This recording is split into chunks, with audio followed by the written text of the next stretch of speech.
Okay, we're back from break. I'm sorry for those of you on this side, I've got my back to you, but I wanted to be able to face these young women. I told you earlier today that I was really excited to be able to have this conversation with these young ladies and be able to hear their stories. We've got some feedback, so I'm going to wait until Jeremy does his thing back there. Okay. So you've already met Macy Rae. We'll come back and talk to her in a moment. I also wanted to introduce you to Cassandra, who has just recently graduated with her bachelor's in social work from Colorado Mesa. Go Mavs! And she is starting her master's in social work at DU this fall. Then we've got Amara, who is a high school student, and Amara lives in Alamosa. And I forgot to tell you, Cassandra's from Eagle County. And then we've got Mia, who's a recent high school graduate in Lamar. And Mia's gonna take a gap year. So you've already heard from Macy Rae. We'll let her come back. Well, was there anything, Macy Rae, you wanted to say right now as more introduction to your story that you weren't able to say before? No, I don't think so. I think I covered all of it. Okay.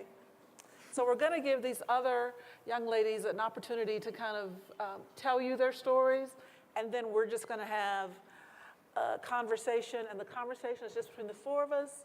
They're just eavesdropping. So let's start with Cassandra. Cassandra, why don't you tell us a little bit about yourself and your story? Yeah, so I was born and raised in Vail, Colorado. I come from a Hispanic family. My mom is from El Salvador, and my dad is from Mexico. And so growing up, I've always felt a little bit different than most of my peers, most of the people that I connected with. And I am known in Eagle County as a person who volunteers a lot and is actively involved in the community.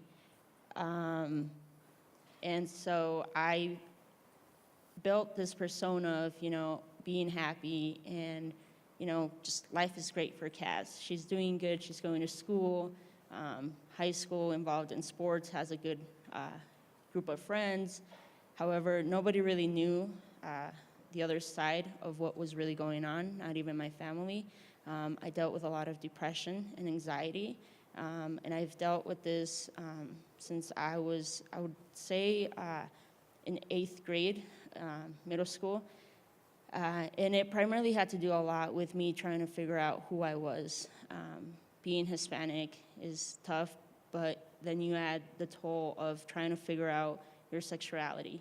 I think that was one of the toughest things that I've ever had to deal with. And again, I dealt with this since 8th grade year, and nobody really ever knew that, I was in pain, I was living in fear. Half the time I was upset, but then again, I'm out in the community, volunteering for almost every organization that is out in Eagle County. But I was blessed enough and fortunate enough to, grow up in Eagle County where we have such a great support system. And even though they didn't know what I was going through, being involved in all these different activities really helped me kind of get through it. And so how did it manifest itself, this struggle you were going through? Sorry, what was that? How did it manifest itself? You were struggling, and then did you act out on that? How did people eventually find out? Nobody really ever found out.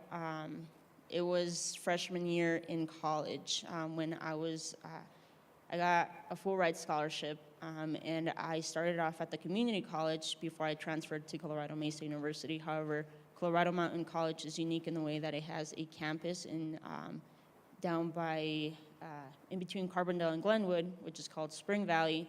And so I was there, and I found that being isolated really took a toll on me, and I decided to transfer back to the community college in Edwards and live at home. and I started being an avid tutor, and, you know, it was just day by day. It was getting harder for me to get up and put my effort into tutoring. It was getting hard for me to get up and coach, because I'm also a soccer coach for a middle school girls soccer team. And it was tough. There was just a day where I just broke down to one of my mentors. He looked at me and he said, "You're not okay." And I just started crying. And this was while we were tutoring, and he pulled me out, and I just told him, I was like, "You know what, no, I'm not okay, and I'm dealing with my sexuality, and I'm trying to find my place in this world." And coming from a Hispanic family, that's not something we talk about, mental health and all these mental issues. We don't speak about it. And so there was nothing my mom could do or my dad could do, simply because they didn't have the education to know what was going on. The Hispanic culture is very reserved, or I wouldn't say uneducated, but it's just like there's this belief that, mental health really isn't an issue, or at least they don't see it. Okay, we'll come back and talk some more when we talk to everybody else. Mia. I met Mia when I was in Lamar last year, I guess, and was talking to a group of young people that were kind of middle school through high school, and heard a bit of Mia's story. So when we decided we wanted to put this panel together, so let's reach out to Mia and see if she's willing and able to talk. So tell us a little bit about you and your story. So growing up, I used to live with my dad, and some other stuff had happened, and I came down to live with my mom. Well, my mom, she was there for me like the first year or two, was at my school events and doing what a mom should be. But afterwards, when I was about 12 years old, she stopped going to my school events. I felt like I was alone. And then along with that, growing up when I was like in middle school, I got bullied a lot because I was heavier than most kids. I probably didn't have the same amount of knowledge as most people did. I wasn't as pretty as the other girl next to me. And that took a toll on me to the point where I was suicidal. And I felt alone, and I was in my room one day just thinking about how it is with my mom and what could change and how could I do something different. And I've learned it's not my fault, and it never was. And going through that time where I was suicidal, I planned to hurt myself. I had texted a friend and said, "I'm gonna hurt myself." She got scared. I didn't text her back, and she showed up with the police at my house. I was in tears. I was devastated. I was scared. I wouldn't want to picture anyone else in that position. But I was in the ER for a couple hours, and they had a counselor come talk to me. And it was just hard for me to open up because I didn't know how to tell it and how to explain it. And when I was bullied, I also got bullied online, to the point where people started posting stuff about me that wasn't true, and they assumed.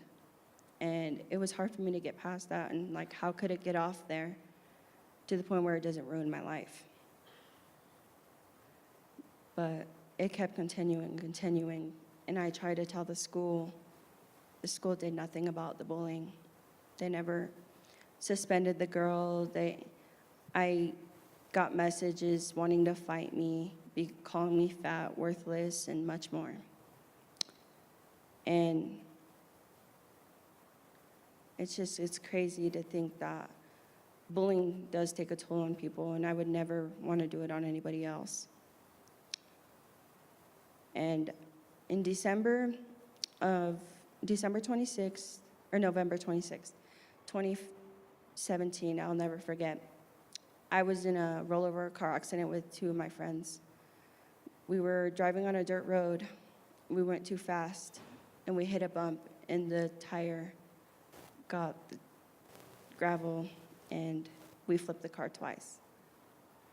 A couple bruises here and there, but nothing severe. But we all walked out of that with like nothing. And I can honestly say, like, I'm pretty sure I have a reason here in my life.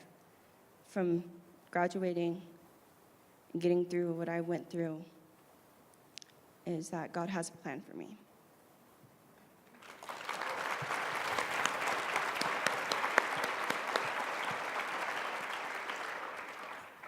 And Amara, you're the youngest of the group. Yippee. Tell us about it. Tell us about your. I would like to think that when in my earlier years, that life for me was like a bird, wanting to fly. I always loved being by myself, and I had a great family, but my family is my grandmother, and I always just wanted to be like a vet, an astronaut, thinking of totally all these career paths and everything as a child. And if you had talked to me when I was 4 years old, or 3 or whatever, and told me the journey and life experience that I was going to have and the hell I would have to pay for just being a child of a drug addict, I would have never believed you, and I wouldn't have never understand in the first place. But when I got about 4 years old, the bird inside of me was caged by a greedy person, someone who just was like using me as a trophy. And that person was my mother. And I always loved her. And her using the drugs that she did, I always called her my sleeping beauty. Because number one, she's beautiful and she was always sleeping. And I experienced things that a child should have never seen at such a young age. I felt things that a child should have never felt at a young age. I saw my mother have sex, one-night stands with men all the time, day in, day out. As a child, that was the normal for me. That was my childhood. That was something that I thought was like, okay, mom's doing this, this is nothing wrong. But later on in my years, I realized that's disgusting. A child should never experience that ever in their lifetime. Nobody should, but especially a child. And that now, as I look upon those days, and she's still out there as a drug addict, it just makes me wonder, why did you have me? I never felt loved in that household with her. I always felt like I was the problem. She told me I was the problem, to a point where she called me a fat bitch and wished that I was never born. And that made me feel like maybe I'm the problem, and if I were to leave, then maybe she would have a happy life without me. And so I contemplated doing suicide. I, all the time, as a child, was her slave. I washed her dishes. I sometimes folded her clothes or whatever and tried to pick up all that I could. And when I would wash the dishes, we had like huge knives. And I would always, on television, we always had a TV on. And there would be like crimes and how a person, the murder and things like that, and where the murderer killed the person. And I learned from that, and I was thinking of pinpoints where to kill myself. And it was a terrible experience, and I was only at the age of 7 years old. So keep that in mind. A 7-year-old should never experience that, ever in their lifetime. Never should they ever feel unloved. Never should they ever feel like they need to kill themselves. It's disgusting, and I never understood why a person like a drug addict could get pregnant and have a child and feel no consciousness, nothing but just they're in their own black pit of darkness, and then they also put it on their child. As a kid, with the men that she had, I was always beaten up with like a paddle, or had to hold out books on my arms for an hour, and if the book fell, an hour would restart for me. And I would be beaten so many times that I had to army crawl my way back to my room. And then I had a little sister. And when she was born, I realized that more problems were going to arise. And sure enough, I was correct. All the time, I felt like I was the burden, and she was always taken care of. I barely had anything to eat as a child, to where my mother would leave me in boys and girls clubs. I had to scrap for food off of the floors. That's how bad it got. Or even bite the roots of my hair off and eat my fingernails. That's how hungry I got as a kid. And a child should never experience that. They should never be put in an environment like that. And all the time I question why my mother did this to me. And did she even love me? I don't even know where she is now. And she's always manipulative. You look at her and she's beautiful. And all the time, judges, when we were in court, they'd say, there's obviously nothing wrong there, but there was. People put this aside, and as crazy as this is, I thank you all for coming here, but this is sad that we have to hold an event like this to know the problems, to know that there is something wrong with the world, because all the time there will be something wrong with the world. And as we're speaking now, there is a child being abused. Think about that just for a second. And Let me ask, I'm going to ask a similar question, but a different one to Macy Rae and the other three of you. Macy Rae, in your story, you had a supportive family. Now, it took them a while to get there to know there was something wrong, but once they knew, you had a supportive family. So I want to ask you what difference you thought that made for you. And then the other three of you kind of talked about kind of the absence of a supportive family. And what difference do you think it might have made had you had that kind of support? So let me start with Macy Rae. Yeah, my parents definitely did all the right thing and all the right things. They took me to counseling, sat through the interviews with me, and they talked to me about what was going on. We did feelings exercises at the table because my dad's a counselor. Yeah, that was always fun.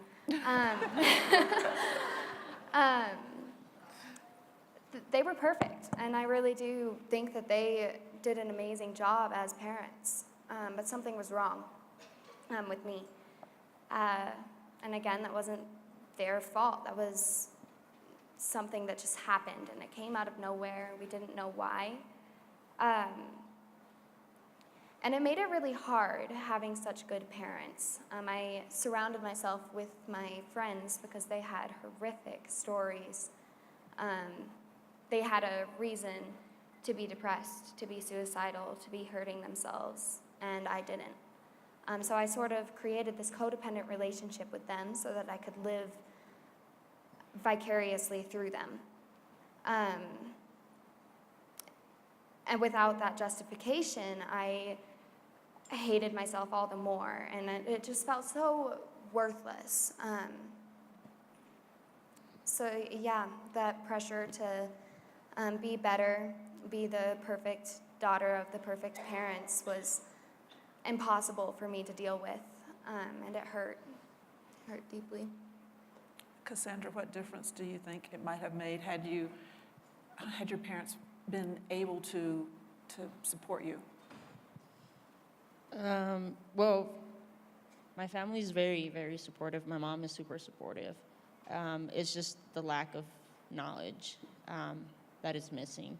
And like I said earlier, even though everything was going good or okay, I was also dealing with some trauma that from childhood that I never really told my mom. And I think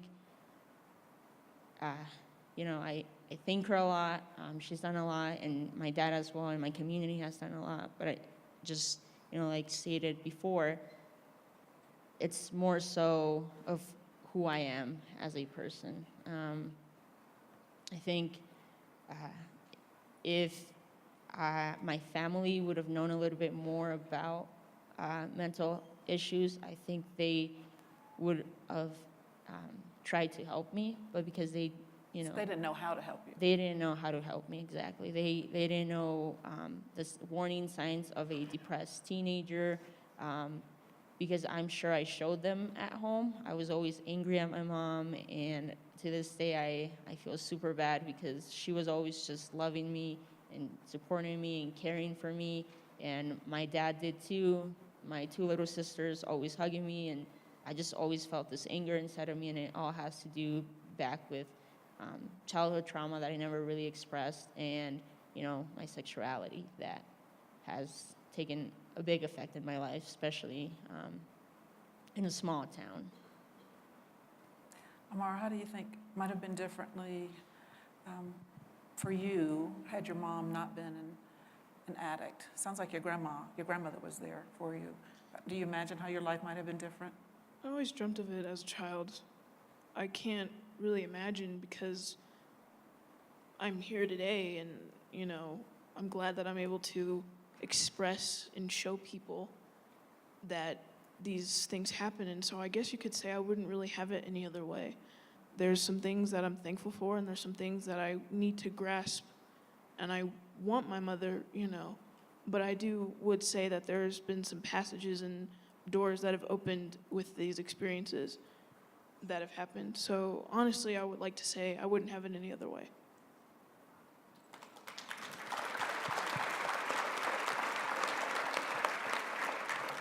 Mia?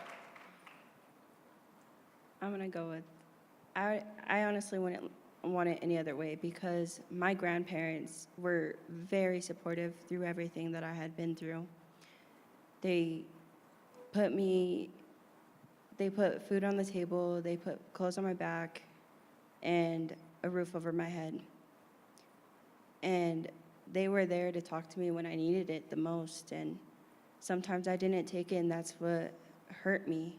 But now I know, now that I'm older and have graduated, they're always there for me and willing to do anything for me.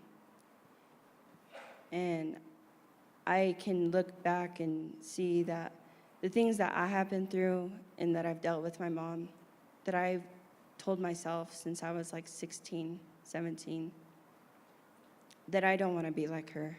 I want to be someone different. And that I have a little brother that is 8 years old, and he looks up to me, and I don't show any emotions around him. I act like a kid because he's my joy in my world. I would do anything for him.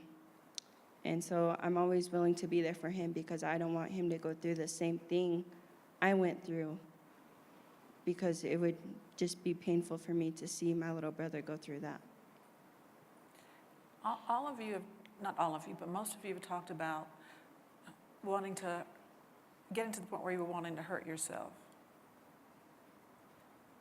How rare are you in that regard? So do you have friends? Do you know other people your age who either attempted or were successful in harming themselves? Macy Rae, you saying yes? Yeah, all of my old friends had attempted at one point. One of them had attempted multiple times. Another was in and out of the hospital on a weekly basis. Another had the police coming to her house on a daily basis. And those are just the people that I knew. The people who were very open about their struggles, open about their problems. I can imagine that the people I didn't know, the people who had the picture-perfect lives like me, were also struggling and attempting and going through many of the same difficulties. And you said you had 3 suicides in your school in a matter of weeks? Yes, it was actually between 2 schools. One of the boys had transferred from my school to another school, so we considered him a student of our school because we grew up with him. Yeah, there were the 2 schools, and there were a ton just in a matter of days. There were 3 at my school alone that week. Do others of you know other people other young people like yourselves who either tried or were successful in hurting themselves? So I had a friend when I was a sophomore that had a little brother that was only 12 at the time, that he was getting bullied in school, and he went to his house and he shot himself. And my friend was just so out of it, and I tried to be there for him. And he wanted to attempt suicide because it took a real toll on him. And it was just crazy to see him like that, because I had never seen him cry until that had happened. And then I had another friend that her mom was just like my mom, and she felt alone like I did. And when she went through that, I texted her, called her, like all the time. She did attempt, but did not succeed. Thank God for that. And we are close to this day. Do you want to talk about anybody you know? Yeah, I had a friend in high school, hanged out with her the night before, or the night that she attempted suicide. I didn't hear from her for about 2 days until her family contacted me and told me that she had attempted suicide. She was at the facility in Grand Junction after that night, and I almost lost a family member to a suicide attempt. So. Who did you feel like you could go talk to? In your struggles, who did you feel like you could go talk to? Honestly, I had no one really to talk to during those times because I was separated from my grandmother when I was 7. And during those years, you know, as a kid, if I tried to come up with someone, or the thing was, I could tell that they thought that nothing was wrong because I was really well with hiding it at times. And my mother especially, because she was like, I think it was a nurse, I believe. She was a nurse. And that's what made it harder as well. And the worst part about it is, though, that she did a lot of times, like, favors. So if there was someone to talk to, she had a connection with that person, I believe, that she had sex with, like with her boss and other people like that. And there's been some things that my grandma has said that she's done that she doesn't want to tell me. So I had no one, and the worst part about this is now I'm concerned for my baby sister.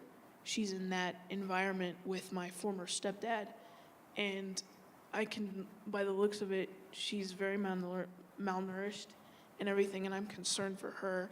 And the reason why I really wanted to come to this event as well is to be a voice for her. And she's only, God, we've been separated for so long, I can't even remember her age, but I think she's 8. And I don't know what she's going through right now. She could be going through worse.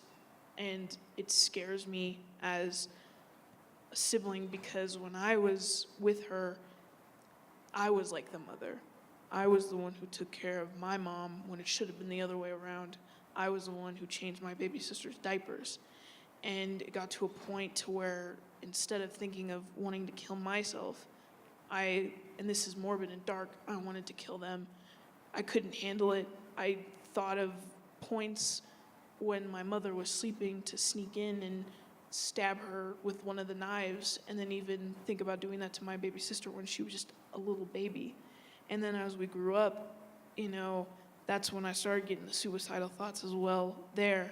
But then I realized the thing that saved me, and this is why I want to be here, is because my sister was the one who saved me. And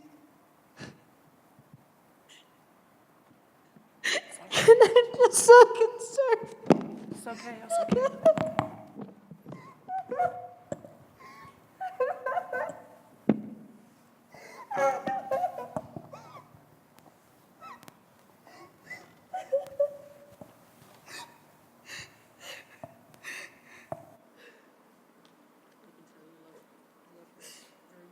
tell you love her very much. It's okay.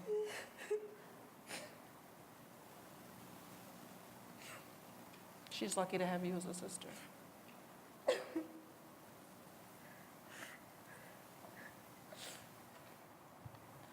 So I'm gonna give you a moment for yourself to just relax and breathe.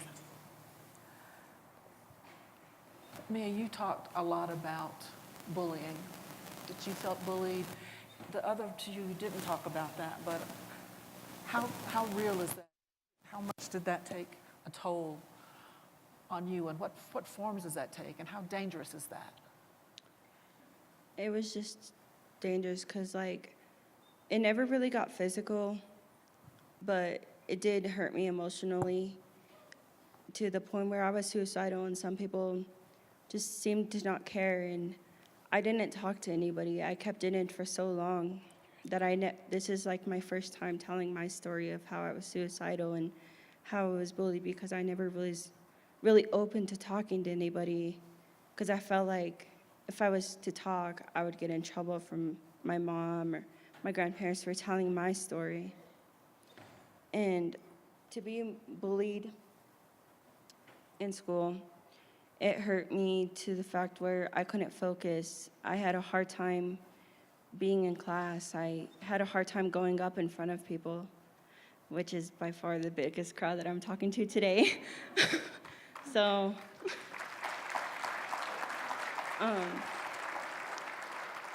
this is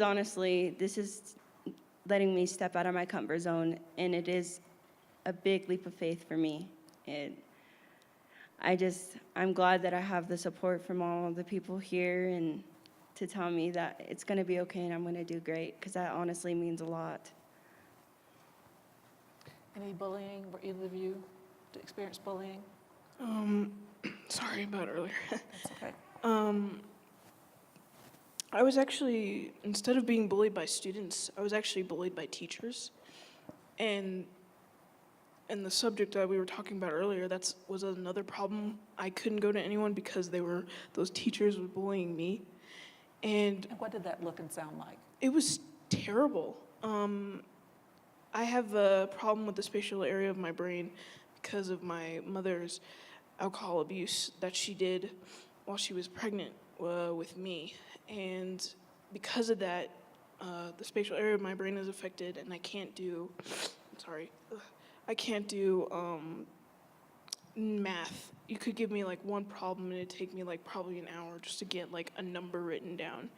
And because of that, in math class, I was very ridiculed by a teacher in 6th grade, and we were currently at that time doing math problems, and I was writing it down and everything, and she just waltzed right up to my desk and yanked the paper as I was writing the problem out of my hands and wrote down she wrote down the question, put down my answer, and she said, "Now who would do this?" And she knew that I had a problem with the spatial area of my brain, yet she continued to do something like that. And the worst part about this is she's still there at the school.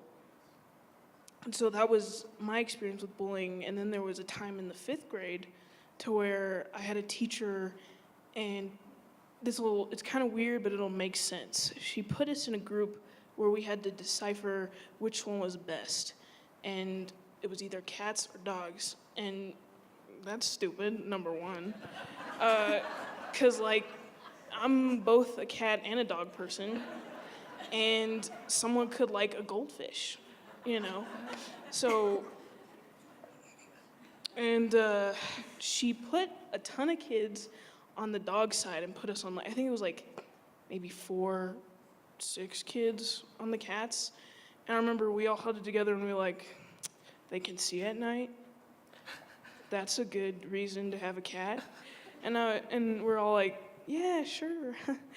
No, but it was really weird because then we were trying and only one kid, she was really nice, and I think only one kid went, yeah, I'm gonna go with the cat side. And like everyone else was on the dog side. And I remember during that, everyone was celebrating. She's like, our teacher went, you guys, the dog side won. Clearly she's a dog person. But she was celebrating with the kids and everything. And we turned to look at her and she sat there and she went, first of all, what in the world? That was petty, you know, to smirk like that, like, see, you guys suck. That was what basically she was telling us with our facial expression, with her facial expression. And I remember one of the kids was like, okay, and he turned us back around, and he said, guys, I think I know what this was about. And we were like, well, what? He said, we were clearly the group that she dislikes. And she put the dogs, the good kids, the ones she liked, on the dog side and put the cats on the bad side, you know, and she didn't like us. And I guess you could kind of say, like, she gave the kids a bone and sprayed us with water. So that was my experiences with, like, bullying, and it was teachers. So that's what made it worse. So Macy Rae and Cassandra, there are audience full of parents and professionals, just adults. What would you tell us adults that we need to know in order to be our best support to you, or the next person, or the next Cassandra, or the next Macy Rae?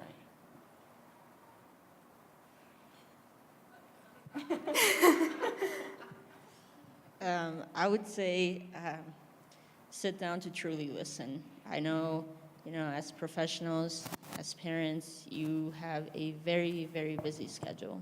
But there is no doubt that sitting down and truly hearing out the teenager or the young adult that is sitting in front of you is going to go a long way. Don't, be looking at your watch or your computer or your cell phone. Again, we get that you're very busy, but sometimes we just want to be heard. And as stated earlier, we just want to be hugged sometimes. And although we may receive it from our families, we also maybe need it from somewhere else just to validate what we're going through. And yeah, have patience. Have patience with these students who are acting out or keep getting in trouble. They're doing that because it's a cry for help. They're not just doing it, as some people say, they're not doing it because they're brats. They're doing it because they're crying out for help, and they're doing it because they need somebody to hold them and tell them that they're going to be okay. So usually I have a whole list of things I say to this question, but I'll spare that because we have 6 minutes left. Don't worry so I'll about that stick clock. with my top two. First, I would say don't let your child forget that they are your baby. One of the most dramatic fights I ever had with my parents in the sophomore year after I had to leave my school. And pictures were falling off walls. It was very dramatic, movie scene. And my dad, through that, just kind of hugged me. And then, my mom joined. And just that affirmation that they were there, that they could still hold me, that I was safe, it meant the world to me. And I hold on to that. So those of you in this room, just be supportive, and don't you forget that they are your baby. You are raising this child, and that's not going to change. The second thing I would say is to not keep it in the family. So you don't have to go tell the entire world all of your family problems, but find an adult, a safe adult who you can trust, who you love, to share your heart with. Because you don't want to take that all on yourself, otherwise you're going to find yourself in an issue with depression, likely. My parents had to do that. They talked to their old family friend, and then she, in turn, started to help me as well. So just pull others in. It takes a village. My mom wrote a blog on that. You should read it. It's amazing. But yeah, that's what I would say. So tell us what's next. So Mia, you said you realize there's a purpose for you being here. What's that purpose? What's Mia gonna do? For one, I'm talking in front of hundreds of people.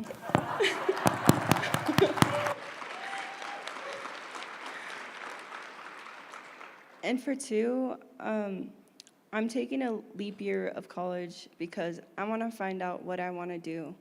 I have the passion to be around kids, so I'm really thinking about becoming a kindergarten teacher.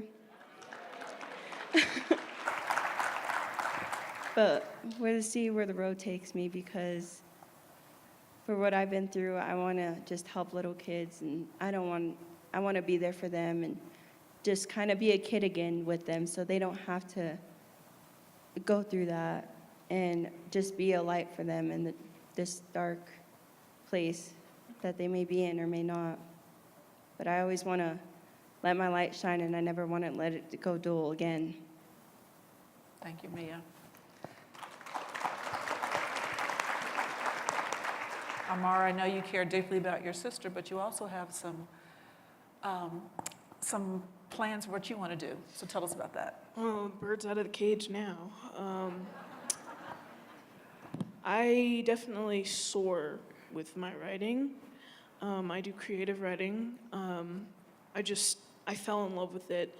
And a lot of people say, I chose writing, writing chose me. When I was a child, and my grandma can tell you all about it, when I was a kid, I would make miniature books and I'd scribble in them, but I'd still make miniature books, and it got to a point to where they get so thick, my grandma had to sew the books together so they could be put together. And I think when I really started getting into it, when I realized that it was my purpose, it was 12. And this is when I actually started homeschooling. And my grandma was like talking to me, and she said, you know, if you continue this could be your curriculum. And I was just kind of like, oh, that's easy, I'm doing it. So I did, and I started making characters. And that's another story, but I'm still gonna go into some of it. I make tons and tons of series to a point where there was one time I was giggling about something and I immediately lost it the next, and I was like, wait, what? So I think I had like 3 that I really want to talk about. And they are part of my life experience, and as I would like to say, the ones that were there for me the most. And I have a character named Mitch, Zinni, and I'm just gonna call the one Fractured Innocence. And I guess you could explain Mitch and Zinni, the best briefing is left brain, right brain. Zinni is like the creative side of me, and Mitch is like the analytical, cold side of me. Just kind of me all the time sometimes. But, and Fractured Innocence tells a story of him, in a sense, if you really understood it, if I was able to explain it more, I made a series called My World, and it's like with a bunch of anthropomorphic animals, humans, and they share a world, and they never age. That's nice. And in it, the best way to explain it is fractured, my world is supposed to be my heart, and Fractured Innocence was trying to protect that, and basically, like it says, he gets fractured because of the, as I call it, darkness, which is a symbolism for my mother's addiction, and it shrouded my light in darkness. And he, all the time, he's kind of the villain in the story, but if you think about it, he has his reasons and motives as to why, because I have another character that's like my imagination, and he blames my imagination for it because my imagination put me in this naivete when he wanted me to be in this realistic kind of setting. And I just love my characters. I could go on for days and days talking about them, but I'm not going to. That'd be too much. But just saying that writing really makes me soar, and it just brought me out of a place in peace to where I can actually show my emotions. I am very reserved with them, but with my writing, I can tell without having to tell. So watch out for, there'll be a Netflix series or Showtime series by Amara, and you'll know.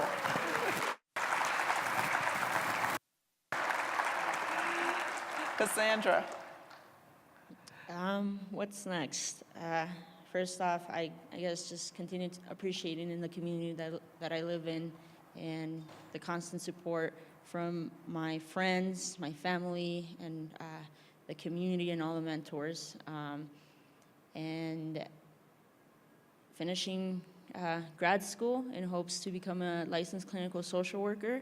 So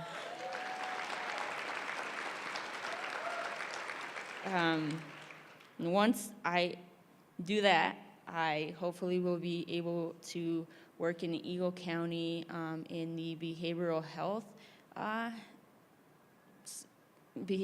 field, in hopes to help teenagers, especially the Hispanic population, all around, adults, kids, children, or they're the same thing, but yeah, so once I get my license, hopefully I'll be able to do therapy with the Hispanic population and teenagers in Eagle County, and continue working on my YouTube channel, which I kind of let it go, but it's still there. That's one of my biggest dreams, is changing at least one person's life in a positive way, and I think, YouTube is going to be my main goal at the end of the day. Social work is just because I have a passion for helping others, and YouTube is just more for me and self-care. Great.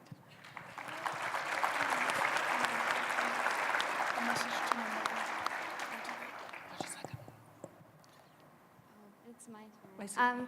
So I'm going into senior year. I want to be a therapist. I'm going to go to CSU. I want to specialize in equine therapy specifically. I love horses. So I want to do teenagers primarily, depression, suicidal thoughts, self-harm. I want to focus on that area and use horses as my means. There's a lot of healing power in that, I believe. So that's what I want to do. I'll go get my LPC and then do that for the rest of my life.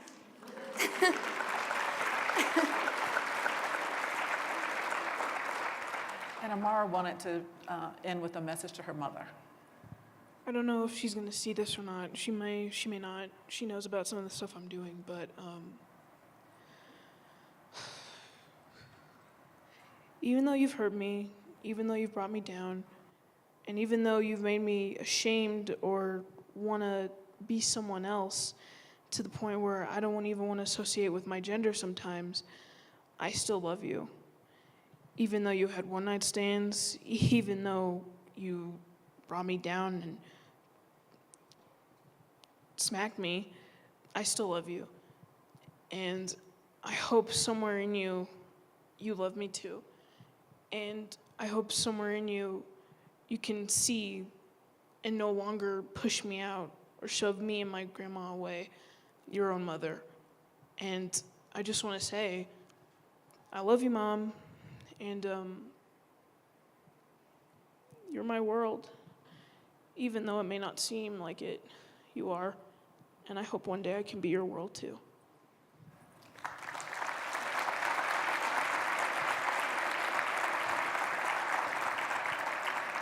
So you four are all strong, powerful, fierce sisters, and you have given us all a gift. Thank you.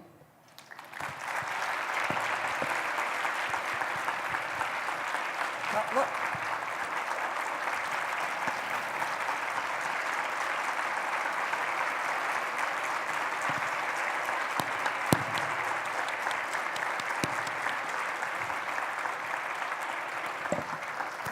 We'll just leave those in the seat.